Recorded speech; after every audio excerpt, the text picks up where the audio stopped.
마태복음 21장 6절부터 11절까지의 말씀, 우리가 함께 이 말씀 한 목소리로 읽기를 원합니다. 함께 읽겠습니다. 시작.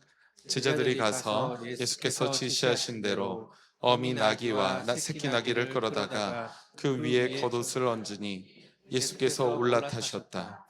큰 무리가 자기들의 겉옷을 길에다가 폈으며 다른 사람들은 나뭇가지를 꺾어다가 길에 깔았다. 그리고 앞에 서서 가는 무리와 뒤따라오는 무리가 외쳤다. 호산나 다윗의 자손께 복되시다. 주님의 이름으로 오시는 분 더없이 높은 곳에서 호산나.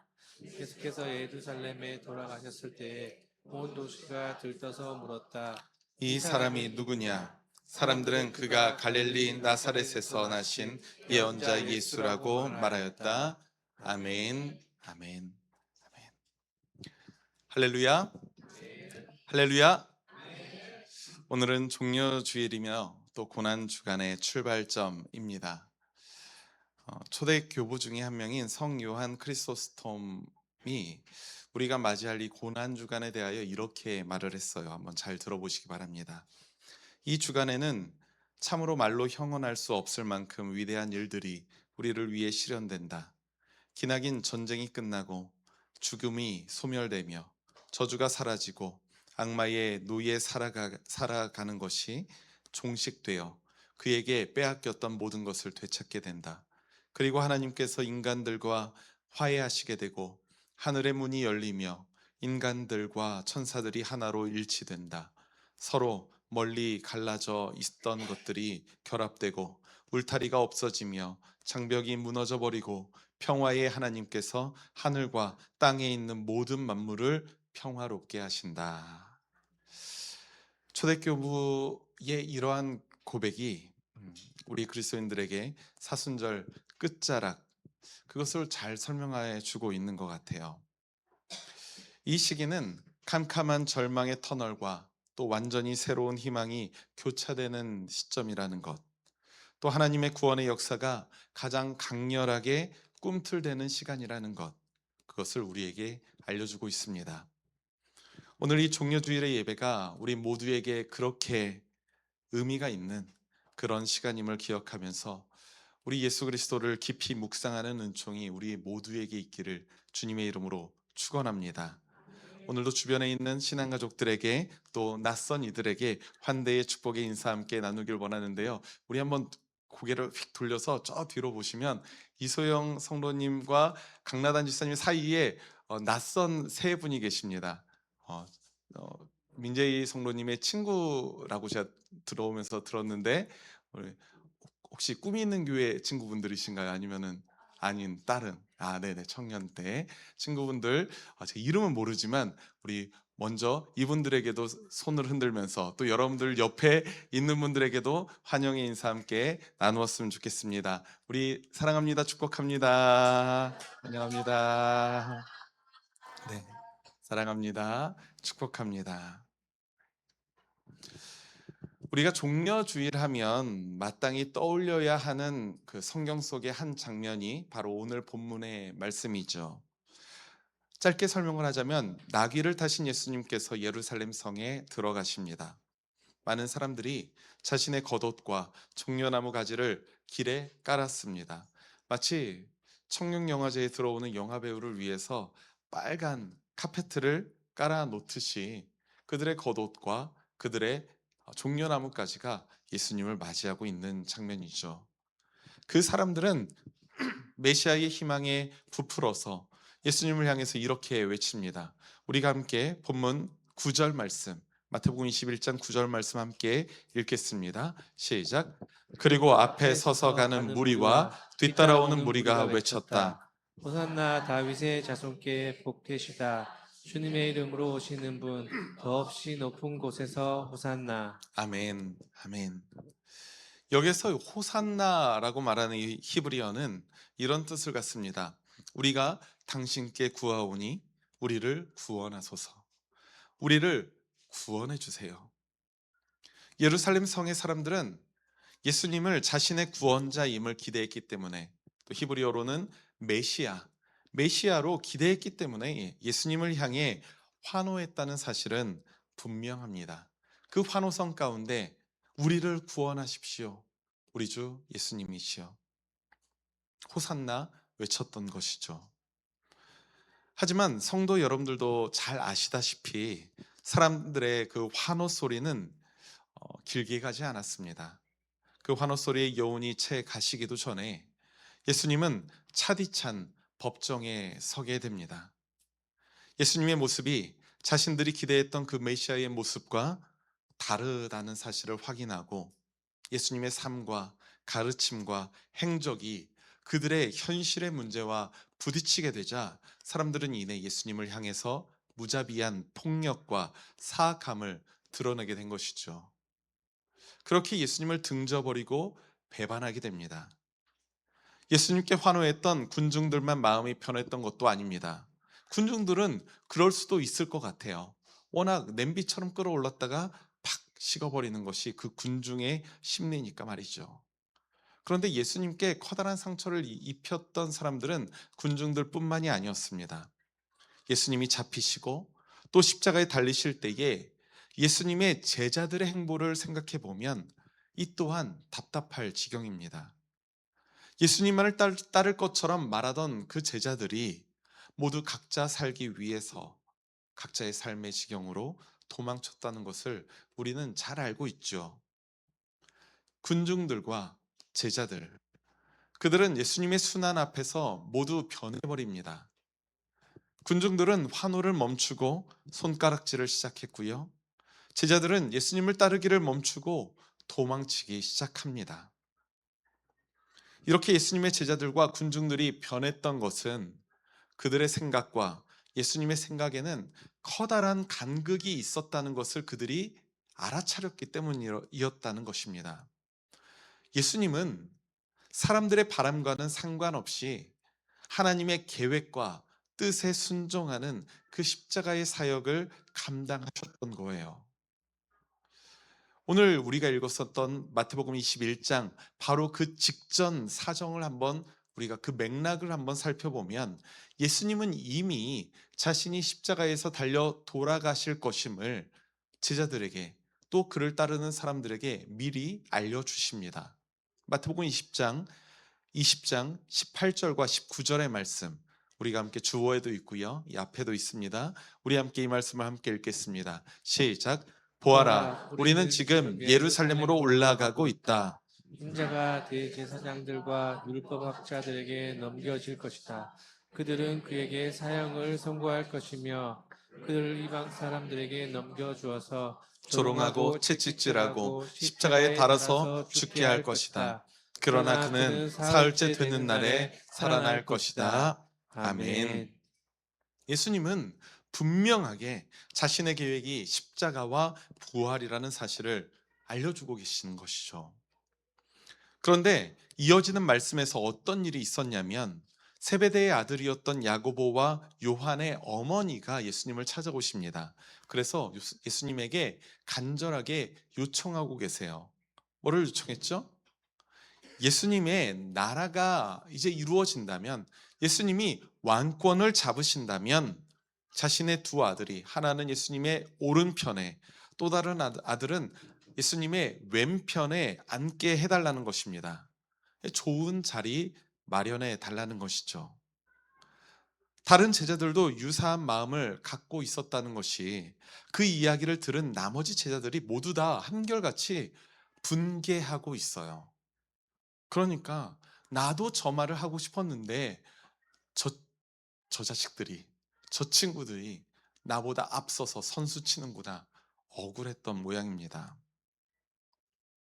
그들에게도 예수님을 통해서 권력을 쥐고 싶은 그 마음이 있었던 것 아니겠습니까? 예수님의 마음과 제자들의 마음은 달랐던 거예요. 예수님의 마음은 하나님의 뜻과 계획을 향해 있었다면 그 제자들의 마음은 자신들의 생각과 판단을 향해 있었던 것입니다.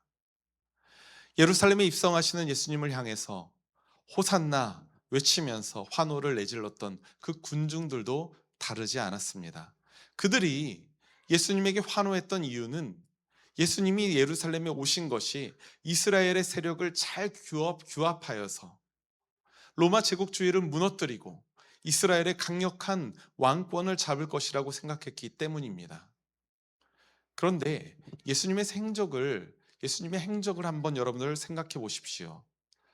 예수님은 유대인들 중에 힘 있는 사람들을 만나서 세력을 규합하고 또 그들에게 힘을 빌려서 자신의 강력한 왕권을 유지하려고 노력하지 않으십니다. 시도조차 하지 않으십니다. 대신에 예수님이 만났던 사람들은 어떤 사람들이었습니까? 소외된 사람들, 억울한 사람들, 병든 사람들, 다른 사람들이 얼굴조차 보기 싫어했던 그 죄지었던 사람들, 그런 사람들을 만나셨다는 거예요. 또 회칠한 무덤처럼 변했던 그 유대교 지도자들을 예수님은 책망하십니다. 그들이 힘을 가진 사람들인데 예수님은 그들과 함께 연합하는 것이 아니라 그들과 선을 분명하게 그으세요. 그 발걸음을 예루살렘의 군중들은 도통 이해할 수가 없었을 것입니다. 아니, 저 힘 있는 사람들, 유대교 종교 지도자들, 대제사장들, 율법학자들, 바리새인들, 저 정치 지도자들과 같이 힘을 합쳐서 로마 군대에 맞서 싸워야지. 왜 예수님은 저 힘 없는 사람들에게만 다가가고 저 힘 있는 사람들은 책망하는가? 사람들은 이해할 수가 없었을 것입니다. 자신들의 생각과 계획이 관철되지 않을 때에 우리는 어떻게 될까요? 우리가 어떤 계획을 가지고 무언가를 행해 나아가고 있을 때에 저 사람만 설득하면 돼요. 그리고 설득될 것 같아. 나랑 아주 좋은 친밀한 관계가 잘 되어 있었던 사람이에요. 근데 저 사람만 설득하면 되는데 저 사람이 끝끝내 설득되지 않는 거예요. 그래서 내 모든 계획이 다 틀어져 버릴 것 같아요. 그러면 내 마음에 저 사람을 향한 어떤 감정이 일어납니까? 어떤 감정이 일어납니까? 제가 비염 때문에 지금 고생 중입니다. 죄송합니다. 저는 오늘 말씀을 곰곰이 묵상하면서 예수님의 마음에 어떤 감정이 일어났을까 생각해 봤어요. 먼저는 실망감, 예수님의 마음이 아니죠. 예수님을 바라보는 그 군중들의 마음에, 제자들의 마음에 어떤 마음이 일어났을까? 실망감이 일어났을 것 같아요. 그리고 자신들이 느꼈던 그 실망감은 예수님을 배반하는 그 충분한 이유가 되었을 것입니다. 오늘 본문 말씀에서 호산나 다윗의 자손께 복되시다 주님의 이름으로 오시는 분 더없이 높은 곳에서 호산나 주님 나를 구원해 주십시오. 우리의 민족을 구원해 주십시오. 이렇게 외치던 사람들이 얼마 후에는 예수를 십자가에 못 박고 바라바를 풀어주라 라고 외칩니다. 예수님을 선택하는 것이 아니라 무장 세력의 지도자였던 바라바를 선택하고 있어요. 그들이 예수님에게 투영하고 있었던 그들의 계획은 바라바였던 것이죠. 그 소리를 듣고 예수님은 얼마나 큰 상처를 받으셨겠습니까? 저는 그 모습에서 예수님의 고독함을 보게 됩니다. 성도 여러분, 오늘 종려주일은 예수님이 예루살렘으로 입성하셨던 축제의 장면을 보여주고 있지만 결국 홀로 십자가의 길을 걸으셨던 주님의 고난을 묵상하는 주일이기도 합니다. 어린 시절에 우리가 종려주일마다 종려주일에 딱 알맞은 아주 신나는 찬양이 한 곡 있죠. 율동과도 함께하는 어떤 찬양이죠? 네. 호산나 호산나 호산나 높은 곳에서 이렇게 기쁜 찬양을 부르면서 어린 시절의 하수강 목사는 늘 이런 생각을 했습니다. 종려주일이자 고난주일인 오늘은 대체 슬퍼해야 되는 것이야, 기뻐해야 되는 것이야 라는 거예요. 사실 슬퍼해도 되고 기뻐해도 됩니다. 주일이니까. 그런데 우리가 먼저 무엇을 바라봐야 할 것인가, 먼저 무엇을 묵상해야 될 것인가, 그것은 답이 정해져 있습니다. 우리가 먼저 묵상해야 될 것은 호산나, 군중들이 외쳤던 그 환호 소리가 아닙니다. 홀로 십자가의 길을 걸으셨던 주님의 고난을 묵상하는 절기임을 여러분들 기억하시기 바랍니다. 그때 주님께서 경험하셨던 여러 가지 고난이 있을 테지만 그 중에서 오늘은 예수님의 고독함, 예수님의 외로움을 우리가 묵상했으면 좋겠어요. 예수님은 왜 고독하셨던 것일까요? 예수님이 사랑하셨던 제자들과 그분을 따르던 그 수많은 사람들이 있었는데 그들에게 하나님 나라 복음의 메시지를 예수님이 분명하게 전하셨었는데 게다가 그들이 이해하기 쉬운 비유와 일상의 언어들로 그들에게 아주 쉽게 전하셨죠. 갈릴리, 사마리아, 베다니 등등 그 많은 지역에서 소외당하고 고통받는 사람들을 만나시면서 예수님 당신이 어떤 분이신지를 예수님이 가져오시는 그 하나님 나라의 복음이 무엇인지를 몸소 보여주기도 하셨습니다. 예수님의 이 놀라운 사역을 보면서 사람들이 자연스럽게 하나님의 나라가 시작되었음을 깨닫기를 예수님은 원하셨습니다. 또한 예수님이 나귀를 타고 겸손한 모습으로 예수님 예루살렘에 입성하시는 모습, 또 제자들의 발을 씻겨 주셨던 모습, 십자가의 죽음을 일러 주시면서까지 복음의 본질을 예수님의 겸손함을 몸소 보여주셨습니다. 그분이 왕권을 잡기 위하여 권력을 잡기 위하여 예루살렘에 오시는 것이 아니라는 것을 예수님은 진지하게 알려주셨다는 거예요. 하지만 결과는 어땠나요? 제자들과 군중들은 예수님의 가르침과 사역하고는 아무런 상관없이 자신들의 생각에만 사로잡혀 있습니다. 어떤 생각인가요? 우리 예수님이 이스라엘의 왕권을 강력하게 휘어잡고 나를 괴롭히는 이 로마의 제국을 무너뜨리고 새로운 이스라엘의 왕이 되실 것이야 라는 그런 생각이죠. 예수님을 향한 환호성은 예수님을 가시는 길을 따라 우리도 따라가겠습니다 라는 그런 의미가 아니라 우리가 예수님을 향해서 환호할 테니 우리가 원하는 걸 당신이 해 주십시오 라는 의미의 환호였던 거예요. 그래서 저는 그 사람들의 엄청난 환호성 속에서도 예수님은 고독하셨을 것이라고 확신합니다. 그 환호 소리가 예수님에게 공허하게 들렸을 것이라 믿습니다.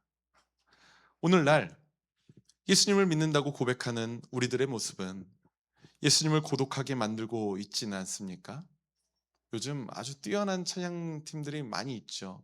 유튜브만 봐도 어, 찬양을 보면서 또 그 예배의 영상을 보면서 저도 이 멀리에서 2차적인 영상을 보는 저도 은혜를 받을 때가 많이 있어요. 점점 예배는 화려해지고 소란스러워지고 주님을 향한 그 환호성은 더 커집니다. 그런데 그 환호성 속에서 과연 우리 주 예수님이 고독하지 않으신가? 주님을 향한 우리들의 환호가 지극히 자기 중심적인 목적으로만 외치는 것은 아닐까? 이 거룩한 종려주의를 맞아서 우리가 이것을 깊이 되돌아보는 성찰하는 이 시간이 되기를 간절히 소망합니다. 여기서 우리가 반드시 물어야 하는 물음이 있어요. 신앙적인 물음입니다. 예수님을 고독하게 두지 않으려면 하나님의 자녀인 우리가 과연 어떻게 해야 하냐라는 것이에요. 예수님을 어떻게 우리가 고독하지 않게 할 수 있겠습니까? 아주 한번 쉽게 한번 생각해 보십시오. 예수님처럼 제가 한번 일상의 언어로 한번 설명해 드리도록 하겠습니다. 오늘이 3월의 마지막 주일이죠. 그런데 3월 초에 아이들을 한번 생각해 보십시오. 3월 초에는 아이들의 각 학교마다 새로운 학년이 시작되고요. 새로운 학교에 들어가는 친구들도 있고요. 새로운 친구들을 만나는 친구들이 많이 있습니다. 그런 시기에 그 아이들이 학교에서 고독하지 않으려면, 외롭지 않으려면 어떤 것이 필요할까요? 어떤 것이 필요할까요? 딱 하나가 필요합니다. 먹을 것 아니에요. 좋은 학용품 아니에요. 좋은 옷 아닙니다.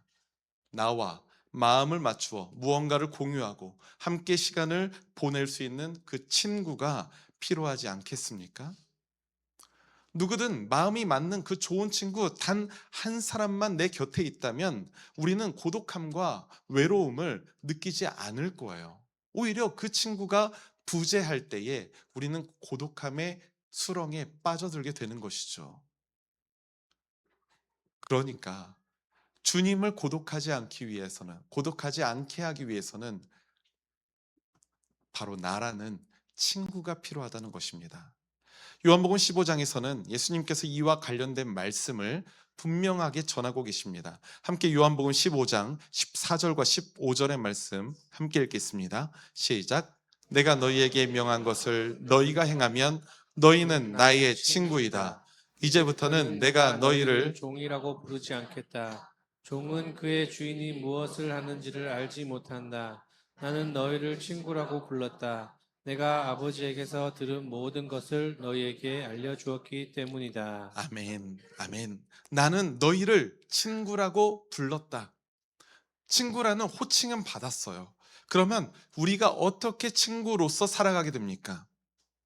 내가 너희에게 명한 것을 너희가 행하면 너희는 나의 친구이다. 우리 주님을 고독하지 않게 하기 위해서 우리가 할 수 있는 일, 그것은 우리가 주님의 친구가 되는 것임을 기억하시기 바랍니다. 누가 주님의 친구입니까?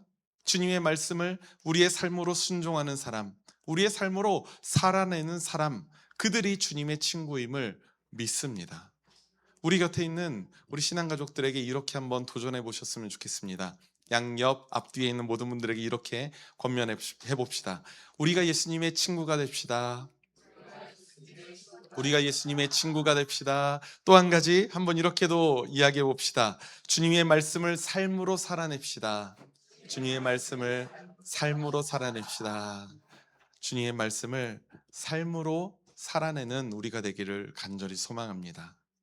사랑하는 우리 초록교회 신앙가족 여러분, 오늘 본문 마태복음 21장의 말씀에서 사람들의 환호를 받고 있는 그 예수님의 모습을 우리가 보게 되죠. 사람들은 보통 자신을 향해서 사람들이 그렇게 환호하고 칭찬을 한다면 굉장히 기분이 좋고 자부심이 생길 것입니다.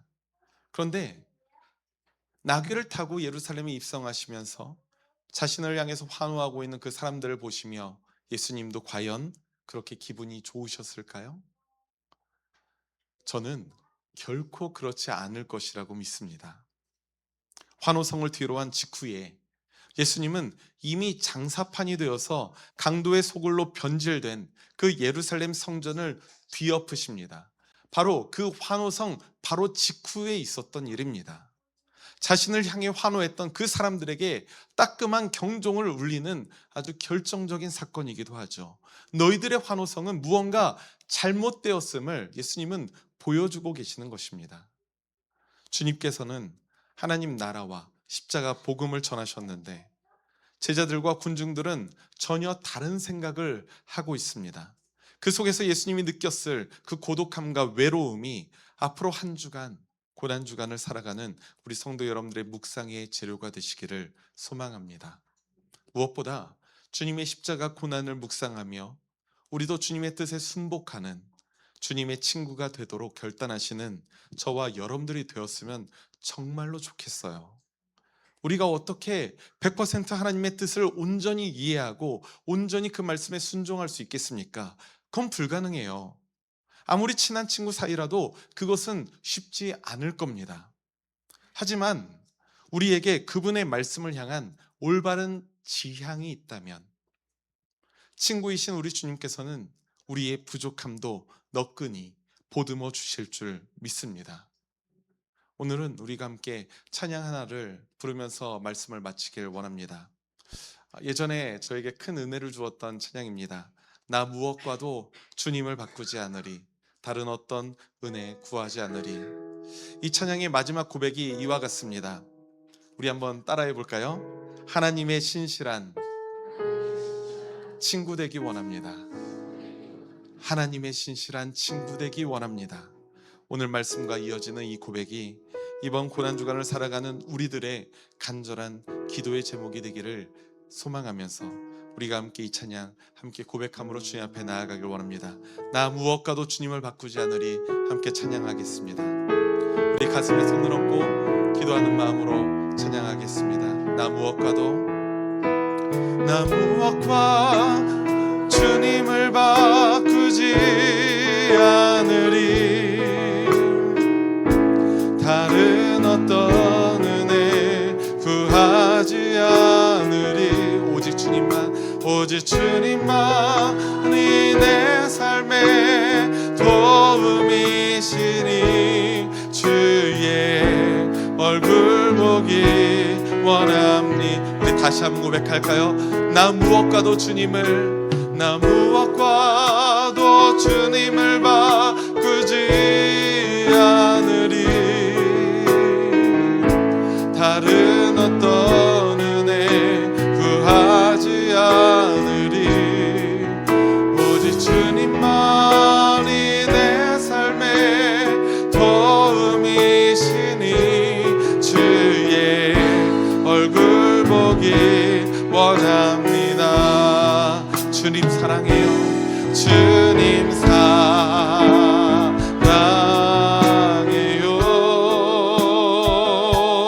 온 마음과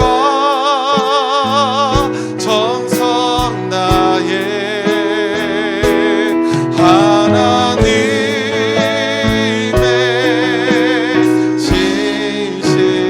신실한 친구 되기 원합니다. 주님 사랑해요. 주님 사랑해요.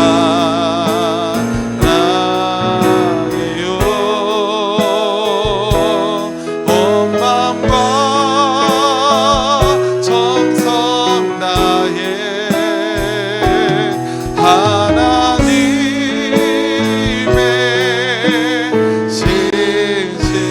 신실한 친구 되기 원합니다. 하나님의 신실한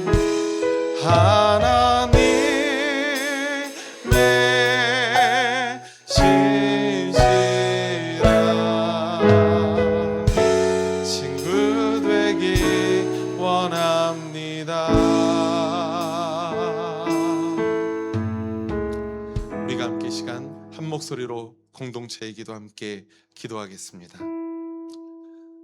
사랑과 은혜가 충만하신 하나님 아버지, 앞서가신 주님을 따라 십자가를 향하여 내딛는 우리들의 발걸음과 동행하시니 감사합니다. 주님의 뜻과 계획을 배우고 이해하지만 자기 중심적인 생각에 갇혀서 주님을 이용하려고만 하는 우리의 모습을 회개합니다. 우리가 주님을 고독하게 만들고 있음을 회개합니다. 주님의 말씀을 순종하여 행하는 자가 주님의 친구라 하셨으니 우리가 주님의 신실한 친구가 되게 하시고 주님과 동행하는 우리들의 삶으로 하나님 나라를 경험하게 하옵소서.